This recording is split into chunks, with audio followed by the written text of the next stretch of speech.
Terus saya sedikit ada pertanyaan, bagaimana sih sudut pandang Nabi Muhammad terhadap perempuan yang tidak menutup aurat sesuai dengan syariat Islam? Karena banyak laki-laki menyalahkan perempuan karena tidak memakai pakaian sesuai syariat Islam.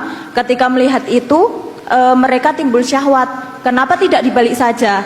Kenapa tidak mereka yang menjaga pandangan ketika ada perempuan yang tidak memakai pakaian sesuai syariat Islam? Karena memang di sisi lain perempuan itu memang harus menutup menutup aurat dengan pakaian yang sesuai dengan syariat Islam gitu. Bagaimana juga syariat dari Al-Quran tentang pakaian ini? Cukup ya? Bagaimana pandangan Nabi Muhammad terkait dua pandangan bertolak belakang ini? Baik, terima kasih. Terima kasih. Baik, terima kasih Bapak. Ada 4 pertanyaan, saya singkat Gus. Tadi pertanyaan yang pertama terkait dengan apakah ada yang baru di sini. Kemudian yang kedua ini soal nahnu tadi. Ada 3 fungsi, apakah tidak ada yang diterjemahkan dengan saya. Terus kemudian tadi terkait dengan wawu istiqnaf dan waktu ataf Gus. Terus yang ketiga terkait dengan antum dan kum. Ya. Kemudian yang kedua dari Mas Sidik tadi, kenapa hafal Quran kok masih bermaksiat Gus? Itu pertanyaan dari Mas Sidik. Kemudian dari Ibu tadi ada, satu-satunya. Ya, yang lagi dulu. Pak Sim dulu ya. Bismillahirrahmanirrahim. Ya, ini mungkin Pak Hasyim itu diskusinya sama saya toh. Ini banyak yang bingung kayaknya. Bikin bingung orang itu termasuk dosa.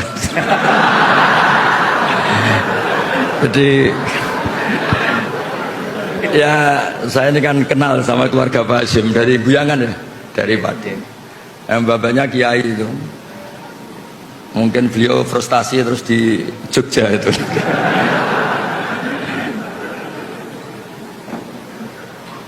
Jadi dulu itu diantara kenapa Abu Hanifah itu jadi wali besar, itu ada hadis la turawi'ul mu'min, jangan bikin orang mukmin itu kaget. Itu kalau Abu Hanifah ketemu orang yang hutang beliau, itu yang sembunyi Abu Hanifah. Saya ulang lagi, ada orang ngutang sama beliau, Abu Hanifah itu kaya. Itu kalau ketemu yang sembunyi itu Abu Hanifah, ditanya kenapa engkau yang sembunyi? Di mana-mana orang ngutang, kalau ketemu yang ngutang itu kaget. Jadi kalau saya ketemu maka saya dosa karena bikin orang apa? Kaget. Itu memang unik, memang Abu Hanifah itu unik. Jadi harusnya rektor atau dekan atau siapapun yang jadi pembina, kalau ketemu mahasiswa salah, itu yang sembunyi dosennya.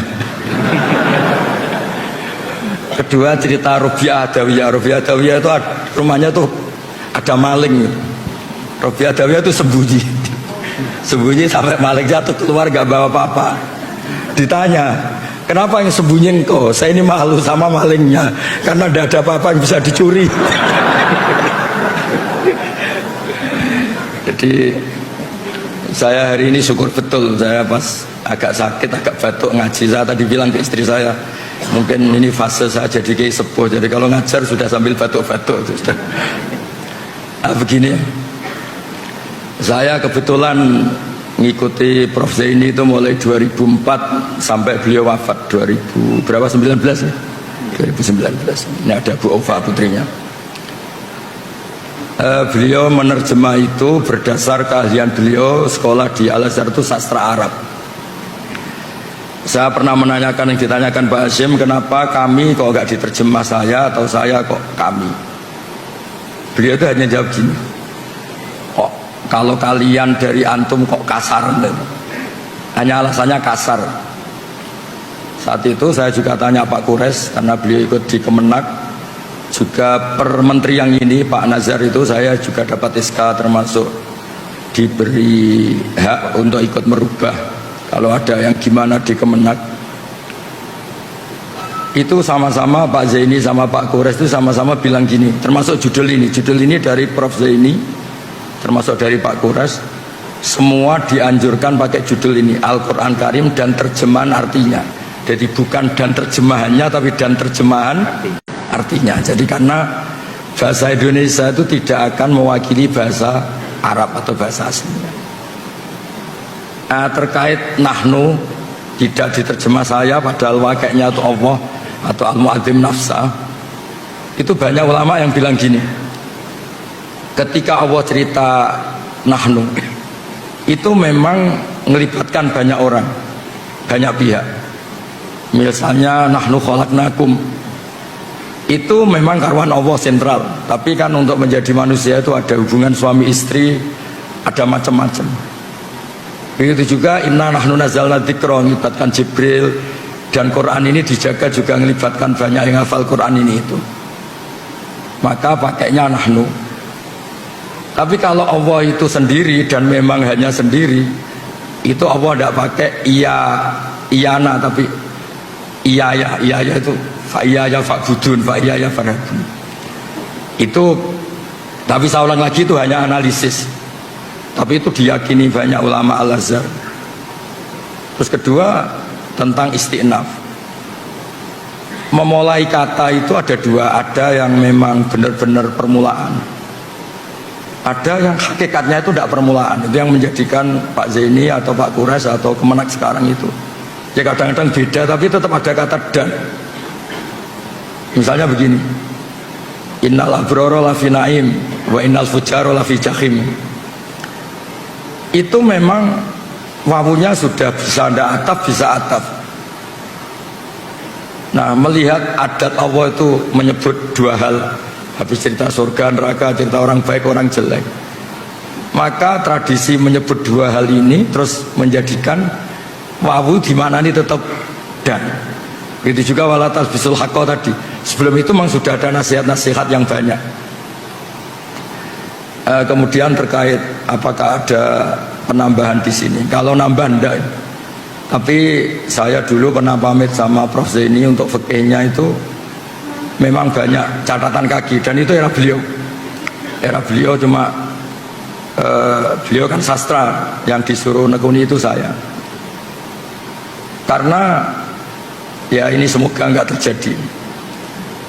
Problem kitab suci itu kan mujmal, mujmal itu global. Sehingga kalau diterjemah pakai harfiah itu memang resikonya tinggi. Misalnya gini, Nabi Lot tuh kecewa betul sama kaumnya yang homoseks.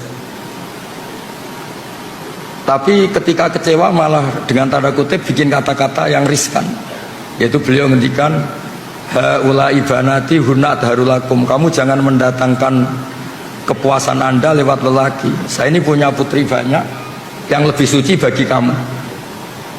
Tentu menjadi halal itu nunggu dinikah, tapi beliau hanya ngendikan hunna adharulakum. Begitu juga tentang nikah, nanti bisa dicek di awal juz 5. Ada ayat yang bunyinya hanya gini, famastamta'tum bihi minhunna fa'atuhunna ujurahun. Perempuan itu setelah kamu nikmati, maka yang penting itu kamu kasih ujurahunna. Ujur itu jamannya ujroh. Nanti kan kayak transaksi orang nakal yang setelah dipakai itu bayar. Nah, makanya tadi promosi saya pertama saya bilang mufassir itu latar belakangnya harus ahli fikih supaya tahu kalau ujur di situ artinya mahar. Jadi terjemahnya adalah perempuan yang sudah anda nikahi. Saya ulang lagi, perempuan yang sudah anda nikahi dan sudah anda nikmati, yaitu sudah hubungan suami istri, maka mahar itu baru menjadi wajib. Karena mahar itu wajib itu dua, satu wajib binafsil akdi, itu nisful mahri, dua wajib karena jima, karena hubungan suami istri. Jadi mahar menjadi wajib 100% itu nunggu famastamta'tum bihi, sudah dinikmati. Nah, hal seperti ini kalau diterjemah letterlek itu bisa kayak nyuwun sewu nikah mut'ah, nikah yang pakai waktu, yang hanya nikmati terus bayar. Nah, di sini dibutuhkan kepedulian para pakar tafsir, terutama yang nulis. Untuk ini jelas di sini tak ditulis oleh Pak Zaini, saat itu saya juga usul istri-istri anda yang sudah anda gauli, maka kasihkan maharnya, bukan ujur, gimana apa ujrah. Jadi Makanya kan disepakati ulama kalau mengkaji Quran itu hadisnya harus bagus, fikihnya harus bagus, karena konstruksinya tadi. Contoh terakhir, fa'inama tuwallu fathamma wajhuh. Kamu menghadap kemana saja, lama-lama tanya, kenapa banyak kiai yang masih dosa, kenapa banyak hafid yang wayab. Ya repot kalau gitu. Dosa itu bisa dimulai dari tidak maksiat. Dosa itu ada yang tarkul wajib. Jadi Anda di masjid iktikaf, saat itu istri Anda melahirkan, butuh pertolongan Anda, dan Anda ada di sisinya hanya karena iktikaf, itu agama bilang itu haram, karena meninggalkan wajib, yaitu ngerawat apa? Istri demi iktikaf yang apa?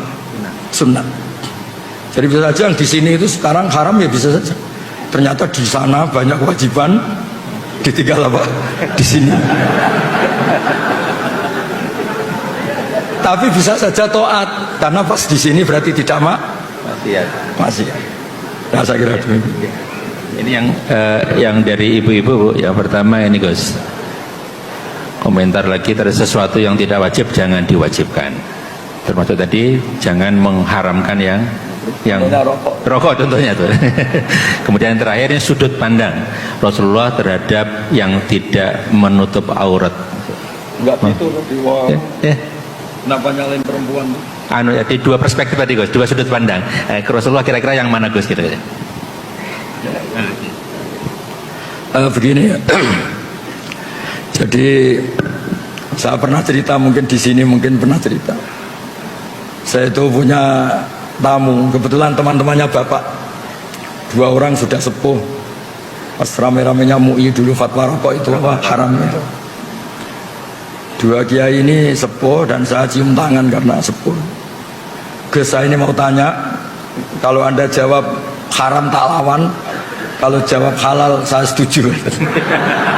Karena temannya bapak, dia cerita, saya ini kiai kampung Gus, hiburan saya itu kalau habis isya agak pulang, rokok-rokokan di masjid sama kelompok kiai-kiai yang nganggur itu, ya sambil rokokan. Karena kalau pulangnya terlalu awal tuh ngadepi istri yang belum jinak katanya, karena kalau sudah jam 11, 12 kan sudah islami katanya. Ini kisah nyata ini. Terus kenapa jenengan ingin rokok itu halal? Itu yang saya kaget tuh jawaban ini. Loh, saya ini kan kiai Gus, hiburan saya kan nggak mungkin seperti anak-anak lihat dangdutan, saweran. Saya ini kan kiai, kan nggak pantas. Hiburannya saya hanya rokokan, kok masih diharamkan MUI, maunya apa? Jadi dia itu, saya ini kiai, kalau nggak kiai kan enak, bisa lihat dangdutan, saweran, lihat biskop. Saya ini kan kiai, kan nggak pantas. Jadi hiburan saya hanya rokokan sambil nyesali nasib, masa iya haram gitu? Gempon bah, untuk jenengan halal. Woy.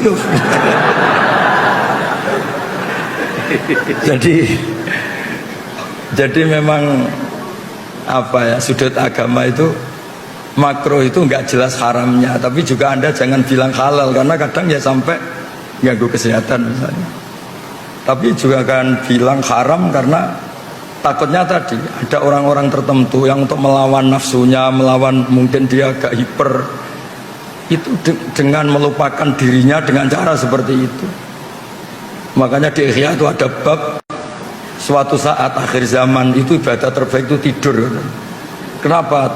Karena tidur itu tarkul haram. Karena kalau tidur itu berarti orang itu tidak melakukan haram sama sekali. Tapi kan bisa digugat juga, tidur itu artinya meninggalkan kewajiban. Nah itu sudut pandang, ini pertanyaan ke Mbak tadi. Jadi Nabi itu memang unik. Kalau perempuan membuka aurat, itu yang disalahkan sebetulnya tidak hanya perempuannya. Lelaki yang terprovokasi birahi yang haram, perempuannya juga haram. Tapi di situ seninya beragama. Jadi ada Umar itu, sahabat Umar pernah ditanya, kalau Anda ditakdir tidak punya syahwat sama punya syahwat suka mana? Ya suka punya syahwat tapi tidak maksiat. Kenapa? Kalau saya tidak punya syahwat, misalnya Allah tidak akan bilang gini, ini loh Umar nggak pernah zina sama batu, sama pohon, sama jembatan gitu. Artinya itu nggak prestasi. Tidak zina sama sesuatu yang nggak disyahwati itu tidak prestasi. Ya normal namanya ada zina sama pohon, sama jembatan, sama gunung. Yang hebat kan kita tidak zina sama orang yang mungkin kita seneng. Jadi berkahnya sahabat itu, Pak ini berkah ngempet itu jadi wali lah kira-kira gitu. Jadi memang seninya Allah itu liyabluwakum ya di situ ini. Jadi diuji itu karena kita punya sahabat, punya apa, tapi nggak melakukan. Kayak gini, Anda tidak suka uang, nggak prestasi, tidak korupsi. Itu yang prestasi suka tapi tetap tidak korupsi. Anda wataknya itu nggak lelaki banget, mungkin agak lelaki. Ketika tersinggung sama orang nggak tersinggung. Itu dulu kata Imam Syafi'i itu khimar. Orang nggak bisa tersinggung itu khimar, maksudnya nggak punya kepekaan. Tapi kita harus tersinggung karena kita dihujat harus tersinggung. Tapi karena kita Islami tidak kita wujudkan dalam perilaku misalnya mukul atau nabok atau membunuh. Jadi ketika Allah ngendikan zina linnas subuh syahwat minan nisa itu, Allah ingin mengapresiasi betapa hebatnya manusia soleh. Mereka punya syahwat, punya keinginan, tapi semua itu ditinggalkan karena saya. Makanya terakhir ijazah saya ini ada 7 orang yang spesial yang nanti dinaungi Allah yaumala dzilla illa dzilluh. Yang pertama itu Imam Adil, semacam-macam. Yang ketujuh ini nggak boleh diuji cobakan ini. Yang ketujuh ini haram diuji cobakan. Lelaki yang diajak perempuan cantik terus dia menolak hanya karena bilang ini akhafullah, saya takut Allah. Nggak usah diuji karena ini rawan nggak lulus. Tapi itu didiskusikan sama Nabi itu betapa hebatnya orang apa? Soleh. Biar yang diuji itu hanya Nabi Yusuf. Kalau Anda kayaknya tidak lulus. Zulaikha itu cantik, setengah baya, menarik. Ngajak Nabi Yusuf pas tuannya di kantor. Karena tuannya ini pegawai negeri. Nah, tapi yang diajak itu Zulaikha, bukan dosen UI. Jadi artinya gini, berkahnya kita punya sahabat, suka uang, suka ya, harta tahta wanita. Berkahnya itu malah kita menjadi orang hebat. Kok bisa Pak Rektor nggak korupsi padahal punya kesempatan? Kok bisa nggak mencabang kemana-mana karena diawasi kalian itu? Nggak karena soleh kali itu, nggak. Saya yakin nggak karena soleh itu. Nggak.